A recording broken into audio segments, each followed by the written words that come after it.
આની સાથે જ રાજ્યમાં ક્યાંક અનરાધાર તો ક્યાંક ધોધમાર તો ક્યાંક ધીમી ધારનો વરસાદ પડી રહ્યો છે। નમસ્કાર, સમાચાર સાથે હું છું હિના અને અત્યંત મહત્વના સમાચાર મળી રહ્યા છે કે જ્યાં ગુજરાતવાસીઓએ હવે સાવધાન રહેવાની જરૂર છે। જી હા, આગામી 3 કલાક ગુજરાતવાસીઓ માટે ભારે સાબિત થઈ શકે છે। વિગતો આપી દઈએ કે જે આગામી 3 કલાક ગુજરાત માટે ખૂબ જ ભારે હોવાની વિગત છે। ભારેથી અત્યંત ભારે વરસાદ પડી શકે છે। મેઘરાજા કેટલાક વિસ્તારમાં પ્રચંડ વેગે આક્રમણ કરી શકે છે। દરિયાકાંઠાના જિલ્લામાં ભારે વરસાદની આગાહી વ્યક્ત કરાઈ છે।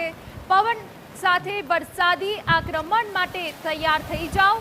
સૌરાષ્ટ્ર અને મધ્ય ગુજરાતમાં અત્યંત ભારે વરસાદ પડી શકે છે।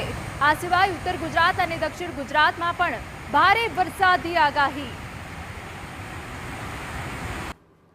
તો સતત ગઈકાલથી રાજ્યમાં ક્યાંક અનરાધાર વરસાદ પડી રહ્યો છે।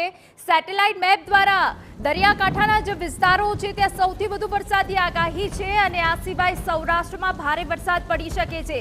એટલે કે આગામી 3 કલાક ગુજરાતવાસીઓ માટે ભારે છે। ભારે વરસાદની આગાહી છે। ભારેથી અત્યંત ભારે વરસાદ પડી શકે છે।